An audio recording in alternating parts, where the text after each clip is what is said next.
Moment za kukutana ilikuwa tulikuwa na kazi pale chuoni ya kushuti. Kwa wale wenzangu walimtafuta director, walikuja naye. Walipokuja naye na mimi nikaona hii ndo fursa ya kuongea na director. Nikaongea naye, ndo ikawa moment ya kwanza kukutana.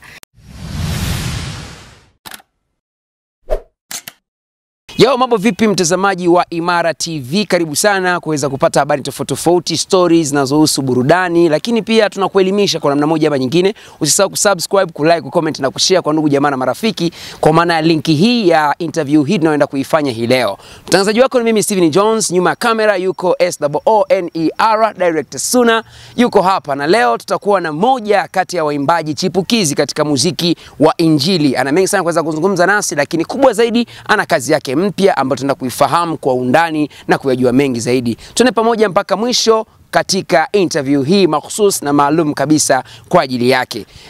Mambo vipi? Poa vipi? Au tuseme Bwana Yesu asifiwe. Amina, Yesu asifiwe. Ipi salamu yako pendwa katika hizi? Bwana Yesu asifiwe. Okay, amen. Sasa bana, tunatamani kukufahamu kwa mtu ambaye anakutazama kwa mara ya kwanza, tamani kukujua jina lako halisi, unaitwa nani, lakini pia ulianzaje kazi hii ya uinjilishaji kwa maana kufanya muziki huu ambao unaofanya? Karibu. Asante. Kwa majina yangu naitwa Flora Shombe. Hii kazi nimeanza kujifunza nikiwa ni mdogo. Nilikuwa na umri wa miaka 11. Nilipenda sana kuimba na nikawa na ndoto za siku moja nije nirekodi wimbo wangu, ni shuti, pia niachie watu wabarikiwe kupitia wa wimbo. Amina. Hapo labda ni watu gani ambao walikuwa wanakusukuma wewe kupenda hii kazi na ukaanza kuifanya, kwa maana kwamba wimbo wako pia kwanza kurekodi ilikuwa ni lini na ilikuwaje? Watu wanaonisukuma kufanya hii kazi, moja ni familia yangu, pili ni ndugu jamaa na marafiki wanaonizunguka. Kazi yako ya kwanza kuifanya ilikuwaje? Ulienda studio gani? Nani alikupokea? Producer wako wa kwanza, vitu vingine? Kazi yangu ya kwanza kuifanya nilifanya kwa producer James Mikoma, anapatikana pale Kantalamba OTC. Ndo ilikuwa kazi yangu ya kwanza, ndo alonirekodia, ndo producer aliyenipokea na alikuwa ananielekeza mambo madogo madogo nilokuwa nakosea, maana sio vyote najua. Umezungumzia issue zima ya watu ambao wamekuwa wanakusukuma, wanakupush kufanya hiki ambacho tunakifanya, ikiwa ni pamoja na familia. Familia imeplay part gani haswa katika kuhakikisha kwamba unaendelea kufanya kazi hii? Yaani wanakusupport vipi tufahamu hapo. Kwenye kunisupport, wanisupport mfano kwa ushauri, penye nikikwama wananisaidia, maana na wenyewe pia wanapenda mimi nikiwa naimba. Sawa, mpaka sasa hivi una jumla kazi ngapi? Mpaka sasa hivi na jumla kazi 2. Ya kwanza inaitwaje na hii mpya na inaitwa vipi? Ya kwanza inaitwa Mfuateni Bwana, ya pili inaitwa Ndani ya Moyo, ambayo ndo hii kazi mpya. Na zote zina video? Hapana, hii moja ndo nimetoa video, nyingine hiyo mchakato unafuata. Sawa. Ni upande upi ambapo ulikuwa na changamoto zaidi kwa maana ya kufanya video au audio? Wapi kidogo ndo ulikuwa kuna ugumu kidogo na vitu kama hivyo? Na director wa video hii ambayo umeifanya ni nani? Kwenye changamoto hapo ilikuwa ni kwa producer wa audio. Kwa sababu ye mambo mengi, unakuta na kazi nyingi, kwa muda wa kufanya naye kazi unakuwa ni mdogo. Lakini tunamshukuru Mungu tulifanikisha. Na director wa video hii anaitwa Suna, ndiye alinifanyia video hii na amefanya kwa ubora, in short. Amefanya vizuri na namshukuru Mungu kunikutanisha na huyu mtu. Sawa. Labda iliwezekana vipi kukutana naye? Umetuambia kidogo producer kwanza kufanya naye kazi, lakini kwa upande wa director huyu ambaye ndo nadhani wa kwanza kufanya naye kazi, si ndio? Labda ilikuwaje, moment za kukutana ilikuwa vipi? Tupe historia kidogo. Moment za kukutana ilikuwa tulikuwa na kazi pale chuoni ya kushuti. Kwa wale wenzangu walimtafuta director, walikuja naye. Walipokuja naye na mimi nikaona hii ndo fursa ya kuongea na director. Nikaongea naye, ndo ikawa moment ya kwanza kukutana. Tulivyokutana tukafanya naye kazi. Sawa, ama mipango yako, malengo yako kwa sasa iko vipi kama mwanamuziki ambaye unainjilisha watu, lakini pia unaelimisha na kuwaburudisha? Arrangement zikoje? Mipango unatamani kufikia level ipi, kwa sababu tunajua hii ni huduma ambayo unaitoa? Mipango natamani kufika level kubwa. Kwa viwango vya juu, yani nimwimbie Mungu kwa viwango vya juu. Ndio mipango yangu. Pia kidogo kazi zitaendelea kutoka, Mungu anajalia.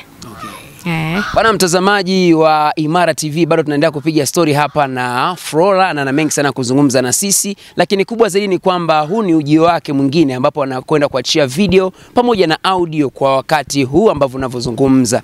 Tuli kwako, umezungumzia mambo mengi. Wasanii gani sasa ambao unatamani kufanya nao kazi hivi karibuni? Maana tumeona kuna wasanii ambao wamekuwa wanafanya vitu vingi, wanainjilisha na kuhabarisha watu kwa namna tofauti tofauti. Nitajie watatu, top 3 yako. Top 3 yangu, natamani kufanya kazi na Rehema Simfukwe, natamani kufanya kazi na Dr. Ipiana, pia natamani kufanya kazi na Paul Clement. Kwa nini hawa? Wana vitu gani extra ambavyo unaona kama mkifanya kazi inaweza ikafika mbali zaidi? Uimbaji wao yani kwanza unanivutia. Wanaimba vizuri. Yani kazi zao in short ziko vizuri. Yani mimi nawapenda. Sawa sawa bwana. Labda mtu anataka kwenda kusikiliza hizi kazi kule YouTube au wapi, umeziweka katika digital platform ama bado? Ndo naenda kuziweka. So muda. Kwa tayari account unayo yote ambayo unaitumia? Ndio. Ipi inaitwaje? Inaitwa Flora Shombe, ukienda YouTube utaikuta. Na mitandao mingine labda? Mitandao mingine kule TikTok nipo. Ukiandika Shombe utanikuta. Na Boomplay pia ninataka niweke account. Ndio. Sasa hivi kila mtu anafanya muziki kutokana na upekee wake, uniqueness yake.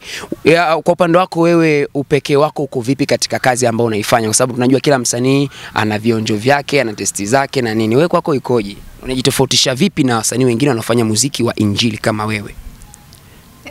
Hapo kwenye kujitofautisha. Utofauti wangu, yani nyimbo zangu sindotoka sana nje na yani nitakavyoongozwa na Roho Mtakatifu ndivyo nitakavyofanya nyimbo. Maana siwezi kusema nitafanya kwa akili yangu. Mimi nafanya kazi ya Mungu, kwa Roho Mtakatifu atakavyoniongoza nifanye ile kazi ndivyo nitakavyofanya. Katika uandishi wako wa hizi kazi, wewe unazingatia kitu gani na inakuchukua muda gani mpaka kukamilisha wimbo mzima? Maana unakuta mtu anakuambia bana, mimi kwa siku moja naweza nikaandika nyimbo 2, au mimi kwa siku moja naweza nikaandika ngoma 5. Yaani kila mtu anaweza. Kwako wewe huwa ikoje? Na wewe unakuwa katika mood gani? Kwangu mimi mpaka nimeandika wimbo, maana yake nimeshasema mpaka niongozwe na Roho Mtakatifu. Maana yake Roho Mtakatifu atakaponiingia ndo atanipa yale maneno ambayo nitaandika katika wimbo. Sawa sawa. Neno moja kwa watu ambao wanakutazama hivi sasa kupitia Imara TV. Kwa mara ya kwanza tumefanya interview na wewe na umetuambia kuna video mpya hiyo. Kitu gani ambacho ungependa kuambia? Mimi ninachoambia, nawapenda pia mshike sana Yesu. Maana ndo mwokozi wa maisha yao. Ndio. Sawa. Bana, kama ulivyoweza kusikiliza ndivyo ambavyo tunatamatisha interview yetu tukiwa na Flora, mwimbaji wa muziki wa injili, anachipukia katika muziki huu na umesikiza na kazi zake 2. Kikubwa ni mimi na wewe kuendelea kusapoti huduma hii ambayo amekuwa anaifanya na endelea kuifanya. Ametueleza mipango yake na matarajio yake. Shukrani za dhati kwamba umechukua muda wako, MB zako kututazama Imara TV. Usisahau kusubscribe, kulike, kucomment na kushare. Na mambo mazuri yanakuwa yanakwenda hivyo. Heshima za kutosha kwa director SOONER au Suna ambaye yuko nyuma ya kamera. Mimi naitwa Steven Jones. Tukutane tena katika mfululizo wa vipindi vinavyokuja mbele ya safari. Endelea kumakinika nasi. Ciao.